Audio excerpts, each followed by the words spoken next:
Purloin pollies and cut-purse kitty cats. Practice your prettiest Prometheus pose. Sort out your skeleton keys. And, I swear, just this one last big podcast, then we'll retire for good. Yeah, and no one will know it was Talk Tull to me.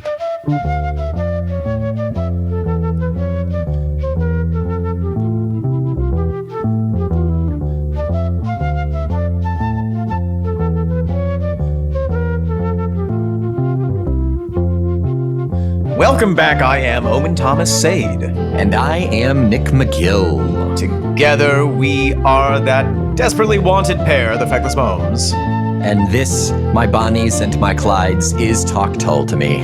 A kleptomaniacal skulk behind the locked doors of prog rock, in which knife up the sleeve, Nick, and open up that safe Omen. We'll slowly dig a tunnel underneath each and every tempting track that robber baron rock band Jethro Tull have ever placed under lock and key.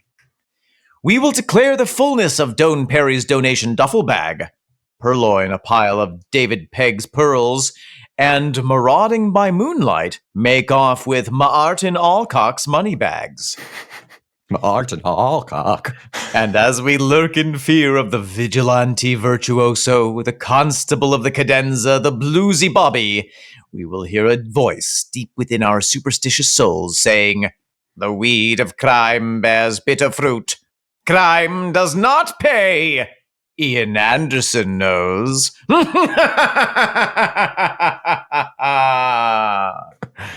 Ian Anderson doesn't pay? Allegedly. We do not have proof. Did you ever listen to that old radio show, The Shadow? I think I had it on for background noise. Who knows what evil lurks in the hearts of men? Yeah. The Shadow knows. That was tuned to yesterday on WRVO. Yeah, yes, it was. New York, yeah. Yeah, the weed of crime bears bitter fruit is one of the show's catchphrases or taglines. Gotcha. It works. Big inspo for me as a kid. I wanted to be the Shadow. Did you? Lamont Cranston, by day, a rich playboy around town, but by night he becomes the Shadow. Did you ever see the terrible, 1990s movie of that with, I think, Alec Baldwin in it? Oh, yes. Yeah. It was one of the Baldwins. I'm not sure which one. Difficult to adapt. His superpower translates very well to radio and maybe well to comics, but I think it's quite difficult to do in a cinematographic milieu. I just remember a knife with a face that would bite things and it was flying around. I don't know if they had telekinesis or I don't know. Yeah. Speaking of which, Nick, we are going to commit the heinous crime today of talking Tull to me. Are you ready? I'm ready to do the time for the crime. Well, let's do the crime first. Okay, and then we'll see how it goes. Today, we are talking about one of my favorite tracks off of the album Rock Island. Really? It is? It is the second to last track. It is track number 19. Nope, take -10. It is track number 9, Big Riff and Mando. Oh, I thought it was track 10.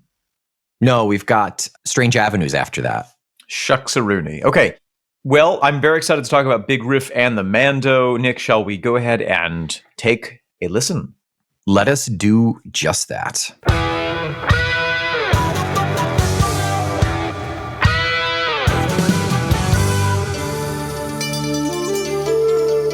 Omen. Oh. Don't sneak up on me like that. Oh, so sorry. I snuck in while you were gone. Can you tell me, unless it's diverging too far into the context of the song, why this is your favorite song off of this album? Oh, I can, yeah. But I won't. But I refuse. I love that this song is just a straight up story. It's so rare. When's the last time we had something like this? It's hard to say. It's not that this is devoid of poetry, but it is a narrative about a thing that happened.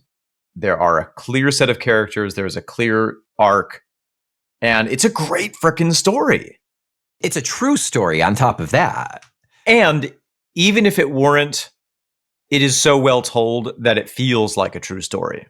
According to Ian, I have a quote saying the song Big Riff and Mando reflects life on the road for the relentlessly touring musicians, giving a wry account of the theft of Barr's prized mandolin by a stage-struck fan. Wow. So maybe not the really in-depth part of the story in the second half. Maybe, though. I don't know, yeah. But at least the absconding of the mandolin has some basis in truth. The specificity of this story makes it seem like a real thing that happened. Yeah. It does. It has that quality of you couldn't make it up. It's too just odd. It's so bizarre. There's a movie called The Death of Stalin. It's about when Stalin died of a stroke, and then the rest of the party beneath him tried to take power. Yeah. It's a comedy. It's got Steve Buscemi in it. It's very funny. Oh, wow. It's on Hulu. I highly recommend it. Okay. But in reading the notes and the trivia about it, there were several instances where this actually happened in real life, but the director didn't think it was believable enough, so they cut it out of the script. What does Shakespeare say? If this were played upon a stage, it would be decried as a bullshit.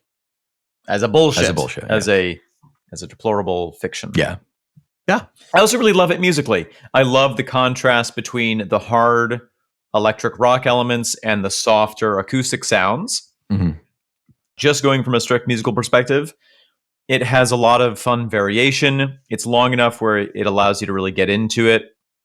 It has some great surprises and changes of rhythm and tempo. It's also all in 4/4, which makes it a pretty easy song to listen to and kind of groove out to, as it were. Yeah. I also think the vocal lines are fantastic. It's fun to sing along to. It is. It's very singable. Going back to length, 6 minutes. It's another on the longer side. This album is really has some fleshed out songs. Mostly in the second half. If Yes. you were to try to balance this album in its center, it would topple over. The second half would definitely outweigh it. Yeah. Because her ass is fat.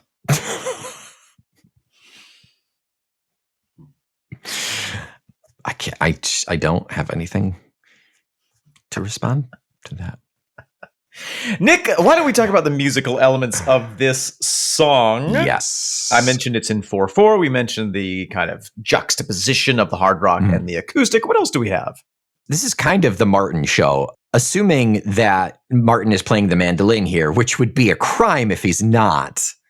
A crime worse than the theft of the mandolin. In those juxtapositions, we've got Martin playing the prized mandolin that he loves, and in those times where it's stolen, he gets that really angry, gung, gung, gung, gung, gung, gung. Ah, that's really funny. Got the really hard, ripping guitar. I don't know why, but I had actually never considered who was playing the mandolin in this song. Did you just assume it was Martin? Or did you assume it was Ian? I didn't even cross my mind.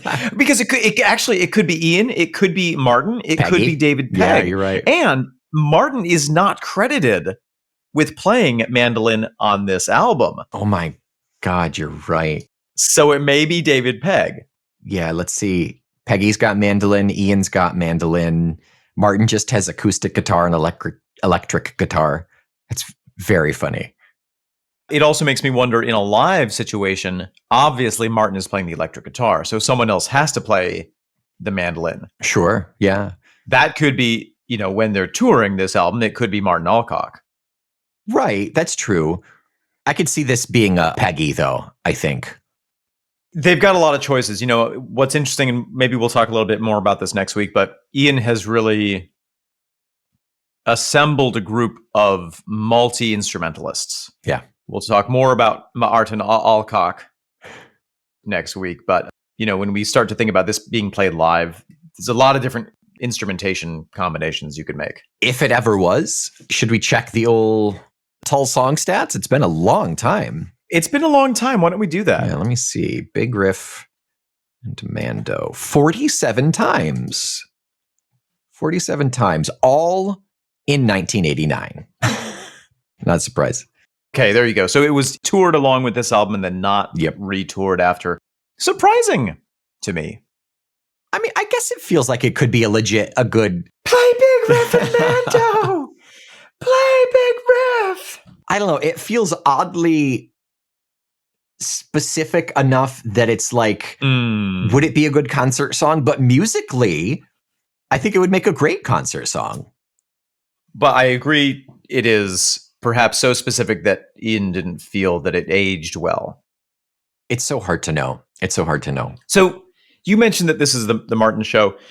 I definitely think that there's a big variety of guitar sounds in this song. Mm-hmm. He's playing on a lot of different settings. There's also something really specific that I want to point out because I think it is just brilliant. And normally we don't talk about the lyrics, but it's super relevant. There's the line, swap a woodwork rhythm for a humbucking top line. Mm-hmm. That's a reference to the mandolin versus the electric guitar. Correct.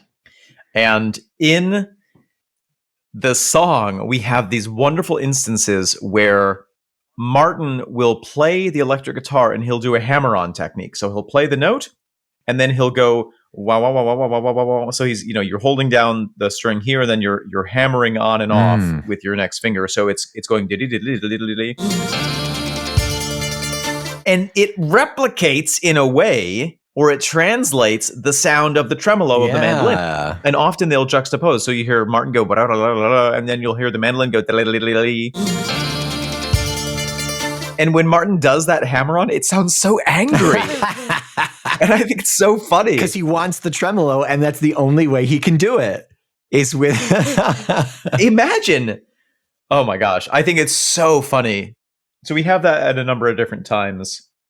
There are some instances of flute in here, but they are definitely in the background. They're definitely playing second fiddle to... Second flutal to... Hand me that second flutal, would you? They're playing second flute to that bum, bum, bum, bum, bum, bum, because most of the time it's that riff on the flute. Sha-ba-ba-da-da-da.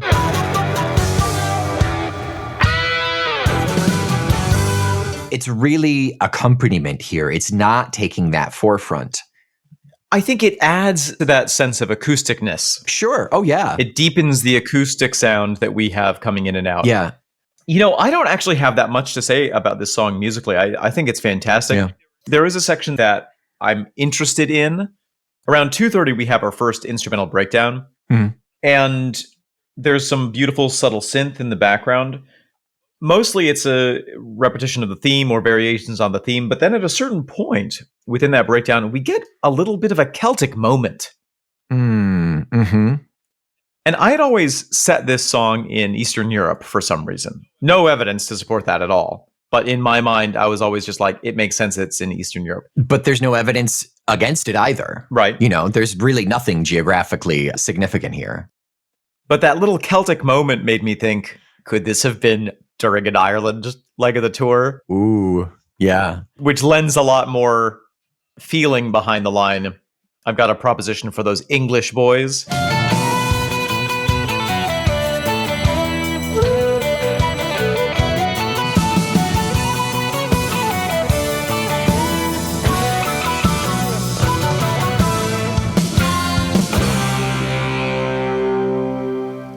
And then around 5 minutes, we also have a really fun decomposition of the theme. That bum bum bum bum bum bum bum bum bum bum bum bum bum bum bum bum bum bum.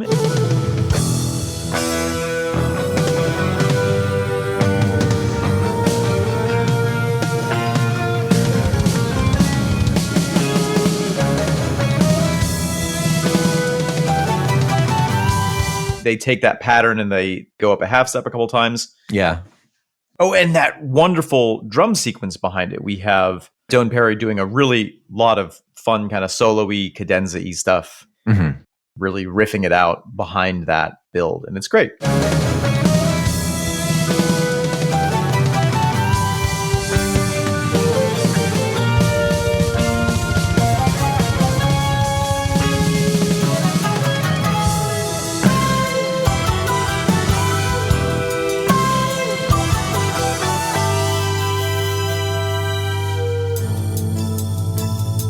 And throughout the rest of it, he really, pun minorly intended, he really hammers out that riff, behind the gun, gun, gun, gun, gun, gun, you can just hear him hammering the shit out of the toms. Yes. Oh, yeah.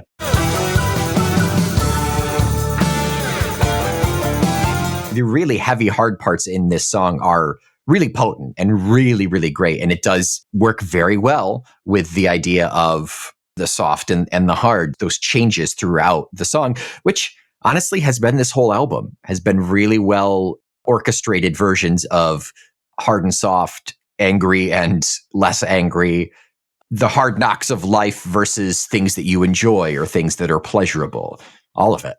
Yeah, absolutely. Yeah, I mean, that's sort of a theme with Tull. Also, that's like basic dynamics, right? Sure. Like in music, you need the range. Mhm. If you think of, as I often do, if you think of Snoop Dogg. Felix Mendelssohn's, if you think about Felix Mendelssohn and the Midsummer Night's Dream suite, you have that whole first section is so soft.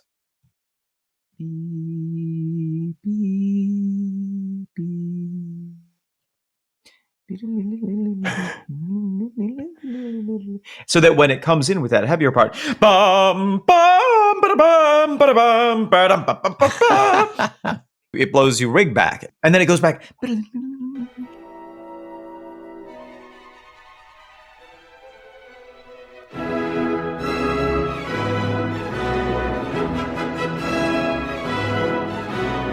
It wouldn't be so effective if that was all played at the same volume. Yeah, absolutely. Because contrast. We need it. Dynamics. Yeah. Dynamics. Well done. Are there any dynamics in Snoop Dogg? I mean, there must be, right? You know, I'm sure there are, but I think it's different. I think it might be different. Sure, yeah. His big thing is rhythm. He plays, I think, more with rhythm than with dynamics. Usually it's cranked loud.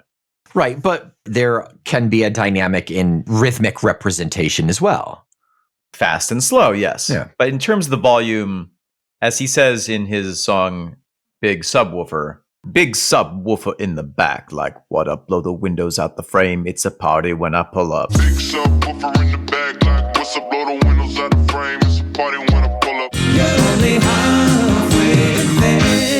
Nick, welcome to the tuning break. We have to tune the mandolins of our hearts. While we are getting tuned up, is there anything that we have to shpack about? A couple things. I have a note, I have a YouTube comment, and we have album art. So we'll rip right through it. It's a regular smorgasbord. Everyone, bear with me. I know we've got some nerdy listeners out there. Most of you are not. Bear with me. There's a podcast out there. A podcast? Lame. Released by DC called The Flash Escape the Midnight Circus. It was a short run. It wasn't that great, but I listened to it the other day.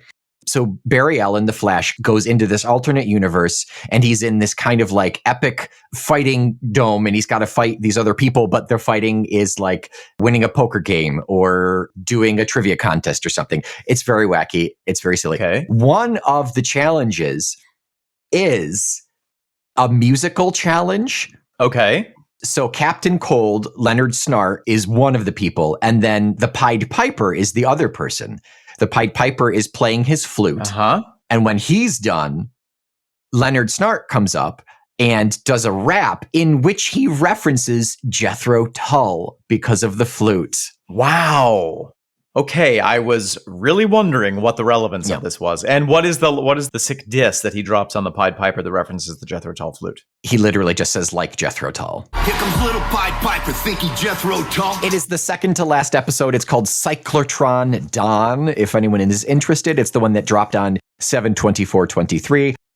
It's cute. It's funny. It's pretty insubstantial. There's not much to the story itself, but just a Tull reference out in the wild, you know, more and more rare. Thank you for that journey. Yeah. Wonderful. Next up, we have a comment on our episode from, I believe, just this past episode, which was Undressed to Kill. Undressed to Kill, yes, it was. So we have a new commenter on YouTube. Oh. This is from Ray Bretman 9618. Hey, Ray Bretman. And they write, The 2 or 3 tracks I've heard you to review, I don't want to get carried away. And then there's a wall of text. So thank you, Ray Bretman, for the essay. I'm going to pick and choose here. Glad they didn't get carried away. Yes, if that's not carried away, oh boy. But you do bring joy to a 67-year-old Tull fan's heart. Clever wit, likable, Tull fans of an advanced level, all highly desirable traits to me. That you managed to find an hour for what seems like every track in the Tull catalog, or at least with that intent, and actually be entertaining in the process and not embarrass me, most remarkable. Ray Bretman, we only seek to embarrass ourselves. So he states that back in 82, 83, 85 era, he visited the Isle of Skye and had a conversation with Ian in 83. His farm manager picked me up hitchhiking in 85 and told me these words about Ian I've never forgotten. Quote, I could not imagine working for a finer gentleman. Oh. Yeah. Yeah. That's so sweet. That's awesome. Thank you so much for sharing that. It's so rare that we get those like first person interactions with Ian. That's really nice to hear. You know, it's the don't ever meet your heroes thing. You know, I'm terrified of ever meeting Ian because I feel like he will be just the curmudgeonliest of curmudgeons. And I feel like that is my future, that I'm looking into the future to see what I'm going to be. But hearing this, and granted, this was like 30 years ago, but it's really nice to hear that. It's really, really nice to hear that first, well, secondhand from you, but firsthand that he could not imagine working for a finer gentleman. I love that. And thank you so much for commenting on the YouTubes. Yeah. And glad you're enjoying listening to our humble little pod. We work hard in the pod fields all day to bring you these jewels of speech. These nuggets of wisdom and nuggets of inanity. And finally, this is the second to last episode, which means we are covering album art. Album art. I have in front of me the vinyl. I'm going to pull out the sleeve, actually. We're going to cover that first because that's a lot less to talk about. We've got on the front of the sleeve, first of all, it's a tan. It's a yellow tan with mostly lyrics, but we've got ourselves on the front a mysterious looking shot of the boys in the band, Ian in his nice fedora, kind of from an up angle looking down. It's black and white. Oh yeah, like they're on a staircase and almost with some corrugated iron, like they're in a back alleyway. Yeah, it does. It looks like the camera is on a rooftop almost. Yeah. It's a great shot though. Very mysterious. They're front lit, so you've got some shadow in the back. Everybody in their dark suits. Very nice shot. Very nice shot. And on the back, we have the rest of the lyrics as well as our standard. So we've got the lyrics, and in the bottom middle, we've got a white box with some info in it and a tan outline. Is that, look at that. Is that like Scotland? Yeah, it does look like Scotland. Okay. Looks like the Highlands. Yeah, so we've got kind of like a footprint of the island with all of its coves and things. Which is very relevant to all the Scottish-inspired, all the Highlands-inspired tracks on this album. Sure. The theme. We've got our personnel here, everybody that we've already covered, produced and engineered by Ian Anderson, tracks mixed by Ian Anderson and Tim Mathieu, assisted by Martin Barr and Mark Tucker. All of those names sound familiar. Yes, yes. Recorded at Ian's place. Is that all it says? That's what it says. Oh, funny. Pre-production and most drum tracks recorded at Dave Pegg's Woodworms studio. Interesting. All songs written by Ian Anderson, published by Chrysalis Music, ASCAP. Color illustration by Martin Morris, which I'm assuming is the front cover. Mm-hmm. Line illustration by Jim Gibson, which is on the back, which we'll cover. Art direction by John Pash. Special thanks to Pearl Flutes, Shure Microphones, Paste Cymbals, Tama Drums, Randall Amplification, Labella Strings, Dolby Labs UK, Project Electronics, Central Information, and A New Day Tull Magazine, available from David Rees, 37 Chaucer Road, Farnborough, Hants, GU 148SP, England. So why do they, I think I've seen that before, thanks Tama Drums and this and that. Do they get free swag? Who knows? Do they get free instruments if they say that? maybe this was just the trend of the time. Maybe they were trying to build more relationships with the actual manufacturers. I mean, Yeah. maybe that's just for the gearheads out there. Yeah. Oh, I wonder what their chords were. Yeah. Or to brag almost like, hey, we're using Shure microphones, like we've got the top notch. Yeah. Yeah. Interesting. To the front of the album itself, I love it. it's a strange melange here. It's clearly like a porthole That's the central image, right? in Yep. the middle, A brass porthole. the key on the left-hand side to open it inward. Yep. Above and below are like plaques screwed into the wood that says Jethro Tull Yeah. on top and Rock Island on bottom. Why is there a plaque around a porthole? Like, that's just a strange design choice. It all reminds me of stuff that you might find on the interior of a ship. Mm. So those plaques remind me of like the nameplate of a ship, or maybe the nameplate that you would put on your front door. Yeah, okay. I agree. It is a little bit of an odd juxtaposition of images, but I almost feel it's more about the material than the images themselves. Yeah. That beautiful brass hammered carved look. Yeah. The design, it's really palpable. Like, it all looks very good and very accurate. Looking out of the porthole, first of all, there are some water droplets on the glass, which is a nice touch. Yes. We've got what looks like a cloudy sunset happening in the background, kind of a bit of a tumultuous wave around this island of rock with a fist made of stone gripping a massive flute, presumably also made of stone. Little Lady of the Lake-ish, Yeah. hoisting Excalibur out of the lake. Ian of the Loch, yeah.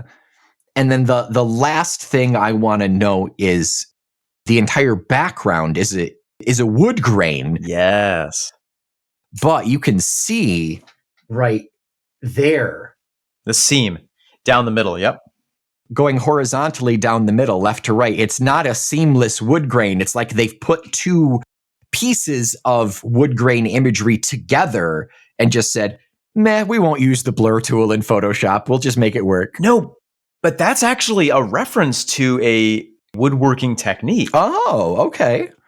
So what they've done is they've taken one cross section of wood and where all the grain is exposed. And then what you would do is you would take that board and you would slice it in half so that you get the same grain on both sides of the board. Yep. Then you open it up so that the grains match in the middle. So you can see the grain and it's patterned in an exposed way. Mhm. That's a whole technique of woodworking that you can see in all kinds of really, really, really fine furniture making. Okay. So I think it's a brilliant reference to that specific technique. Okay. I hope you're right. But then again, in 89, like, what are you doing for Photoshop, really? I mean, was Photoshop around back then? I don't know. Probably not. How are you digitally creating this? Or did they just find a place where that wood technique had been done and photograph it and then layer everything else on top of it?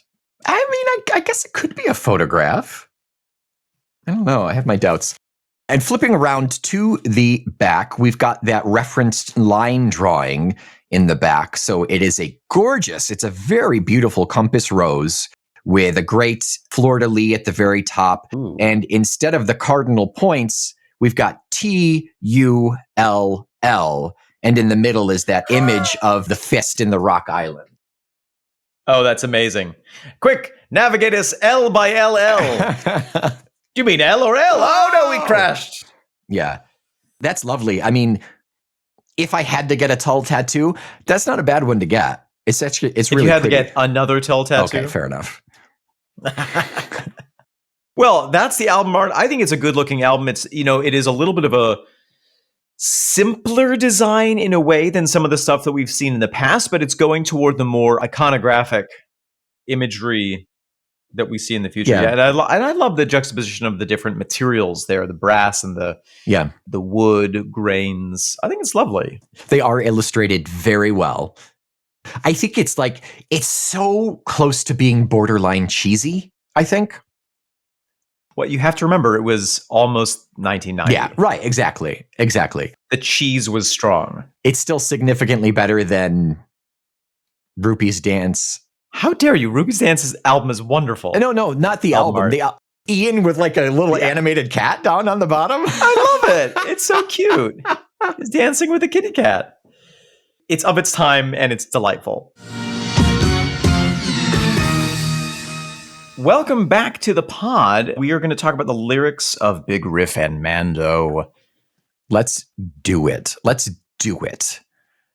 So the great thing about this is, as we discussed, it's based on a true story. Yep. We don't know if all the details are from the truth, what has been embellished upon, but that's the great thing about a true story, is that it doesn't have to be that true. It's the structure. It's the scaffolding upon which you build an actual interesting story. A great story, yeah, exactly. Yeah. Marty loved the sound of the stolen mandolin. Marty loved the sound of the stolen mandolin. Okay, so before we get deep into this, it's wonderful that we have a reference to another bandmate in this song. They're not so unusual, but they're a little far and few between. What's the last one, Fat Man? I mean, they're pretty rare. Michael Collins, Jeffrey and Me. Yeah.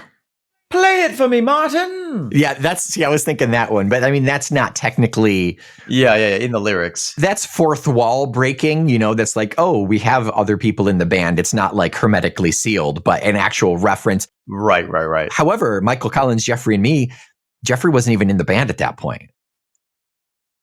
Big Boy Doan is a drummer. He don't play no tambourine. That's later on. Oh, yeah. That's later on, though. Yep. But let's talk about the relationship between musicians and their instruments. Even before we get into that, I just want to point out, he calls him Marty. I just love that. I just love it so much. Oh, yeah. But yes, musicians and instruments. There is no relationship more obsessive, more possessive, more passionate, more intimate than that between a musician and a stringed instrument. And the more strings, the more intimate it is. Because the more time you spend tuning the damn thing. When you play an instrument, and when that is, a part of your everyday existence, a part of your livelihood, especially, you learn when you spend that much time with an instrument, especially a freaking acoustic instrument, like this mandolin, you get to learn its different moods, its different proclivities. You'll say, oh, it's acting up. Ooh. Yeah. It's sounding good today, because it really does change based on humidity, temperature. Right. I was going to say, how it's going to react to the environment that you're in. You get to know that. And there are some things that you don't know how it's going to react. And it is reacting based on mysterious mandolin things. Two things. Speaking of mandolin, Chris Thiele has a joke, guarantee you it's not original, that half of the time a mandolinist spends his time tuning a mandolin, the other half he spends playing out of tune. That's funny and accurate. Yeah, mandolins are tricky to tune. Yeah, when he's playing with Nickel Creek, he's always the one that has to stop and tune, and it's because he says he has twice as many strings as anybody else on the stage. But also the idea of a musician having that dedication and infatuation with their instrument. I mean, it goes to show when you see someone who's been playing a guitar for 30, 40 years, you can see how worn the guitar gets. They don't get a new guitar. They don't fix it up. They play it until it falls apart because it's an appendage to them. And, you do replace parts of it. You could replace the whole top soundboard. You can get a new soundboard, but it's still the same instrument. And it's a very intense relationship. So having anything stolen from you feels invasive, feels terrible. Having an instrument stolen from you or damaged, oh my God. Yeah. And I'm sure that Martin Barr's mandolin was also not a cheap. Probably not. At this point, they had the money. Yeah. Very well made, very, very, very expensive mandolin. So I can only imagine how upset Martin is at this point in the story. Right. Often with Ian Anderson's writing, we get, the first 6 lines are all place setting. Mm-hmm. But with this, we have the whole story in one line. Marty loved the sound of the stolen mandolin. Boom. Opening line, we already know what the situation is. Yeah. But has he stolen a mandolin and he really likes the sound? I mean, it could be the other way around. It could be that as well. Somebody took it on a dare in the nighttime, ran up to the radio calling out to the wind, now bring it back, at least an hour before flight time. Somebody took it on a dare in the nighttime.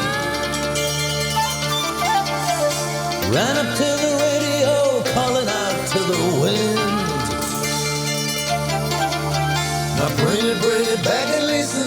before flight time. I love this idea that they're broadcasting on the local radio. Hey, we know the mandolin is out there. Somebody please bring it back to us. Yeah, we are leaving. We are flying out of this area at this time.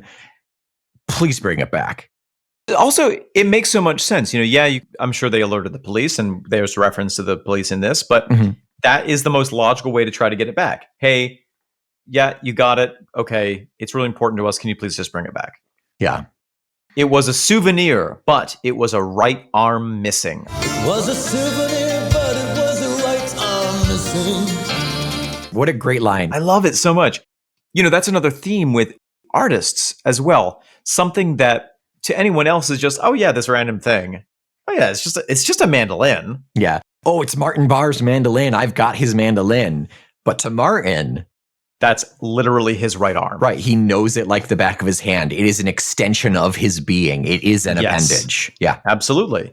Swap a woodwork rhythm for a humbucking top line. Swap a woodwork rhythm for a humbucking top line. What is humbucking? I think that's a part of the guitar. Yeah. It's the thing that picks up in an electric guitar. It's the thing that picks up the vibrations. It's the thing at the bottom of the neck. Gotcha. So I imagine that there was a conversation, what if they didn't have a backup mandolin? Maybe it was like, oh my God, we have to figure out how to do the whole rest of this tour with the electric guitar swapping in for the mandolin parts. That's a tough ask as well. Sorry, going back to humbuck, I think it's also called a pickup, if that's a better reference. Yeah. And then we have the antagonist. We have the dark antihero of the song, Big Riff. Tough boy wants to be a singer in a band. Big Riff, rough boy, wants to be a singer in a band. This is what I love about this song, is that everything is so unexpected. He's giving us character development of this. It's not just some asshole who stole Martin's mandolin and is to sell it. Is secondarily referenced, and he's always just this kind of cloaked figure of the bad guy. We've got human drive here. Yeah. We've got personality almost here. A little slow in the brain box, but he had a quick right hand. A little slow in the brain box, but he had a quick right hand. I mean, great. It reminds me of like Lenny from Of Mice and Men. Yeah, right. Yeah. He pets the mandolin and crushes it. Think about the flutes, Lenny. Think about the flutes. Think about the flutes. Run left, run right, everywhere he look.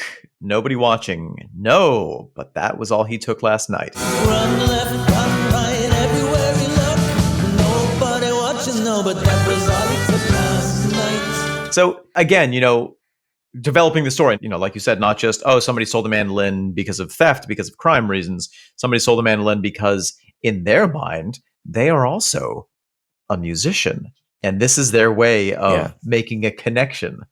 Right. If you're mediocre at best, how do you show your chops? It's like, oh, I'm using Martin Barr's mandolin.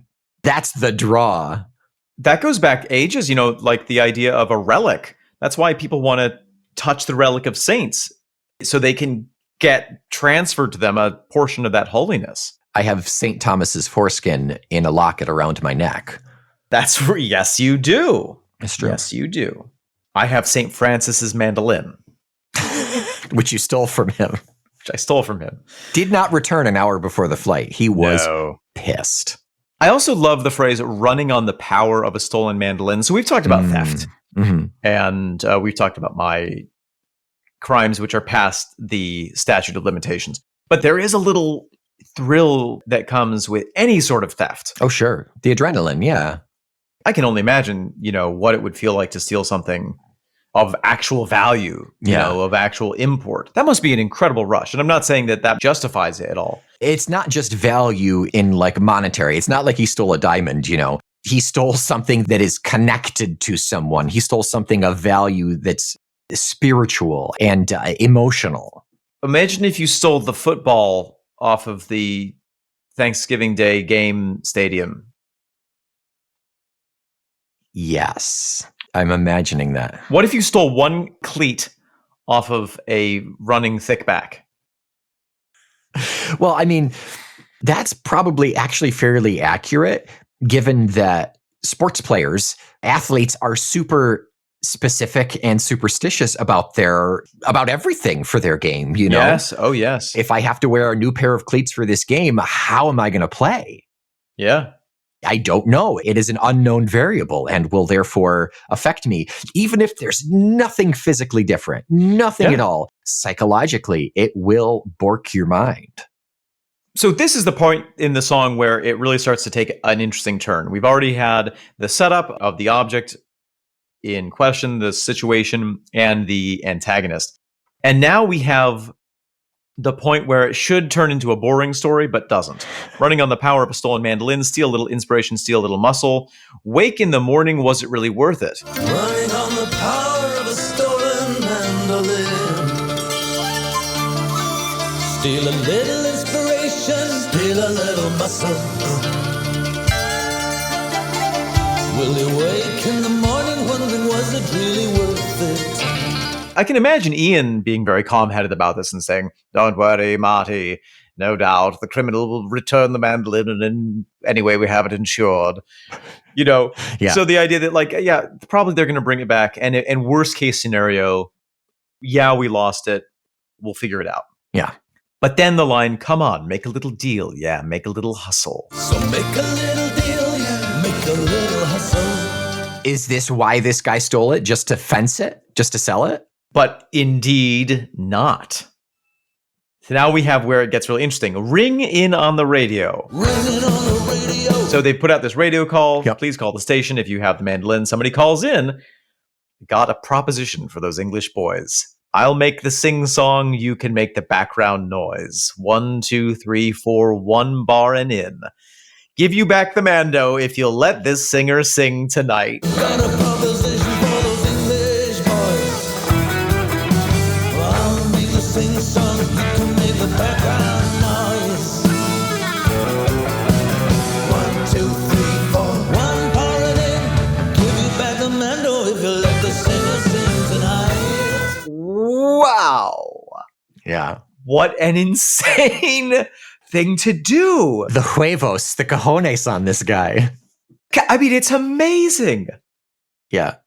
Going to the sports metaphor, can you imagine me like, yes, I have stolen the Stanley Cup, and I will give it back to you as long as you put me on the team for the starting play of the next game. Right. Put me in, coach. I know how to skate. What's the logic behind that? Like, oh, yeah, sure. I promise you we'll do that. And then you go to hand it back in and there are the police there, you know, like. And I think, that's why we have the line a little slow in the brain box. Fair enough, yeah. But also I can understand the logic of it. Imagine if somebody was like, imagine if your greatest inspiration was to be a rock star. And you idolize this band, but you're slightly psychopathic. Exactly. Yeah. So you idolize this band, therefore you think automatically they're going to be on your side. Yeah. I like you, so why wouldn't you like me? Now I have something that you value. Yeah. So let's make a deal. Maybe I was in the general vicinity of the audience when you looked out there during the show and Sure. And we connected, Ian. I saw you. Martin looked directly at me. He told me, he looked directly at me while he was playing this mandolin. I just knew what he was saying to me. Yeah. He said, it's mine now. I know you wrote Crest of a Knave about me. I'm the knave. I'm the knave. But I can also imagine somebody, thinking to themselves, oh, this is how I'm going to start my career. As seen on the Jethro Tull concert. Yeah. Oh, remember when he played with the Jethro Tull? Oh, yeah. It reminds me of, one of my favorite hip-hop outfits, the Wu-Tang Clan. I thought it was the Digital Underground. Oh, they're another one. Oh, okay. But the Wu-Tang Clan, they were a bunch of really kind of rough guys from Staten Island. And there was a famous story about them. They had just recorded their first album, Enter the 37 Chambers. And there's this radio DJ who tells the story of, he was DJing his regular set, and a bunch of guys suddenly walked into his booth. And he was like, how in the hell did you get in here? Who are you?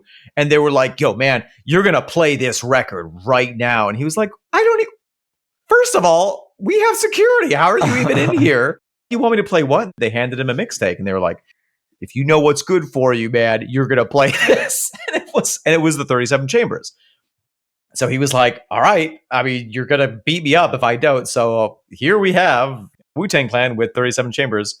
Protect your neck. And that was like one of their first times on the radio. And it took off. People loved it. People kept calling and being like, hey, can you play that track again? Oh, cool. So crazier things have been successful. Yeah. The chances of success are probably fairly slim, given how many times people have made the attempt and utterly bombed and failed. Well, this is such a stupid way of doing it. Yeah. We've got some more repetition here. We've got the running on the power of the stolen mandolin. Marty loved the sound of the stolen mandolin. And then we continue in the story. Now it's 4 o'clock and we're waiting at the sound check. Now it's 4 o'clock and we're waiting at the sound check. I love the timing of all this, that it's like, we have the deadline of the flight. We have the deadline of the next show. There are all these very critical moments in time. Yeah. And presumably they said, yes, come and sing with us. Give us the mandolin back. Yeah. Well, what else are they going to say? Yeah. The guys got their hostage. Yeah. And then we go into my game plan of bringing the cops, because we've got looking for a face staring in from the sunshine. Looking for a face staring in from the sunshine. I just love that imagery. Yeah. This kind of shadowy figure looking in, backlit from the sun. Imagine he's a huge stature and he's got the tiny little mandolin case. Yeah, right. We got 2 strong lawmen from the sheriff's office. They're going to lift Big Riff before he plays the first line. We've got 2 strong lawmen from the sheriff's office. We're gonna lift Big Riff before he plays the first line. Yep. Yeah. Big Riff, rough boy, wants to be a singer in a band. Yeah, help him on the stage now. Put the microphone in his hand. Think hard, think right. Nothing in his mind. So Riff did a runner, but he left the mandolin behind. Big Riff, rough boy, wants to be a singer in a band. Yeah, help him on the stage now. Put that microphone in his hand. Think hard, think right. Nothing in his mind. So Riff did a runner, but he left the mandolin behind. Imagine being Ian in this moment and being like, all right, now, folks, we have a special guest. Gonna play. I mean, was that at the concert or was that the sound check? Was it like, Yeah. what was the deal that was struck? Because obviously you have to protect yourself. It could be quite a dangerous situation. I mean, they don't know this person. Maybe he's violent. Yeah. Wasn't Ian like kind of accosted on stage once or twice? Didn't that happen? I'm sure. I mean, Yeah. they've been touring for so many years. I'm sure crazy, violent, crazy and dangerous things have happened. Yeah. So I love that the stakes are so high in this story. The stakes for Big Riff are so high because he's going to get to sing.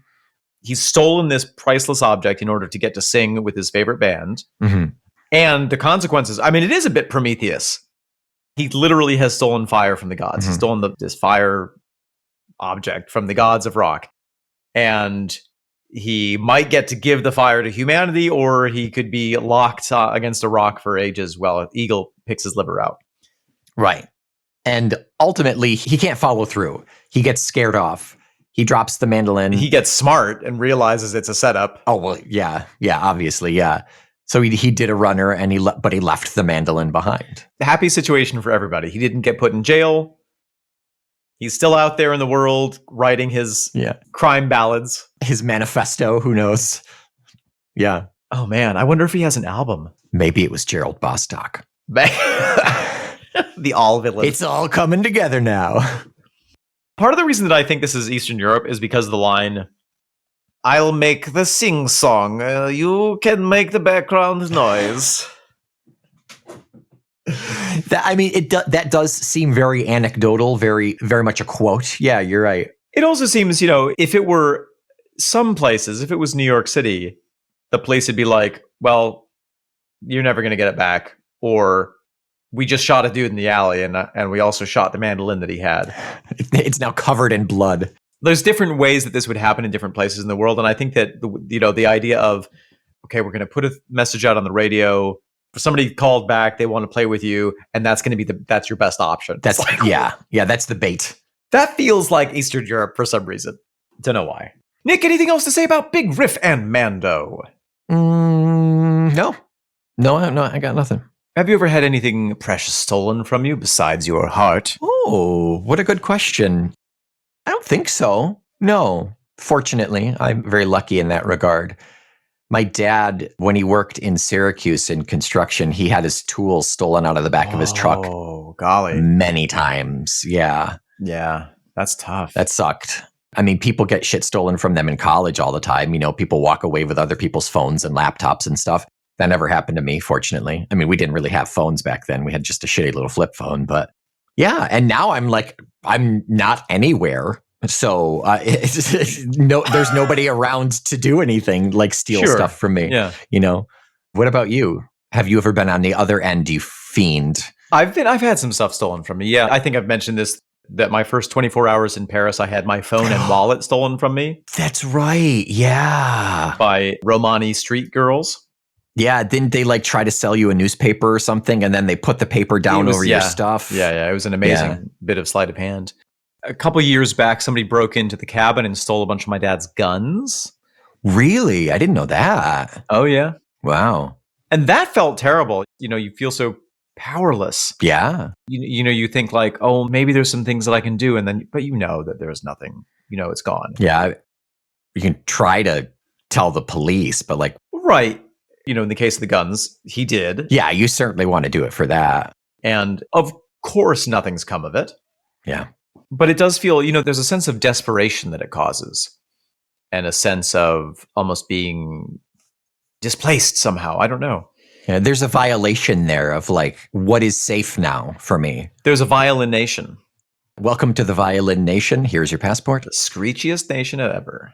Was it just the guns? Was nothing else taken? There was some other stuff taken. I forget all what they did miss some stuff, which was good. What about the family of raccoons? Did they survive? They were the thieves. Those sons of bitches, I knew it. They didn't do anything to stop the intruders. They pointed out where the guns were. Yeah.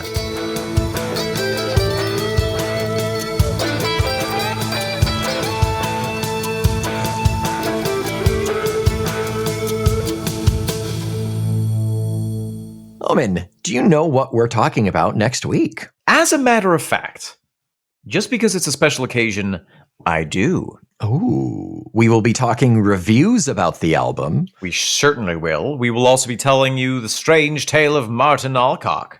And because it is those things that we are talking, it is an indicator that it is, in fact, the final track off of the album. The final track, titled Strange Avenues. Strange Avenues. Yeah, until next week, however, you could probably fence the mandolin that you stole and make enough money to probably get a year's worth of Tull Skull Plus subscription at Patreon, which gets you access to our Discord, gets you access to the video of these podcasts, and the 2 additional podcasts, only audio. Oh, no, actually not true, because our Feckless episodes are mostly on video now at this point. So 2 video podcasts and Outtake Tull to Me, which is just audio. If you want a little inspiration, you don't have to steal it. You can purchase it from our TeePublic page in the form of a branded Talk Tull to Me t-shirt, now available in tie-dye. At this point, it's not news that it's in tie-dye. Still available in tie-dye. Yeah. Until next week, I'm rough boy Omen Thomas Sade. I am the face staring in from the sunshine, Nick Magill. We'll make a little sing-song as the Feckless Momes. And this is the proposition from those upstate New York boys. Talk Tull to Me.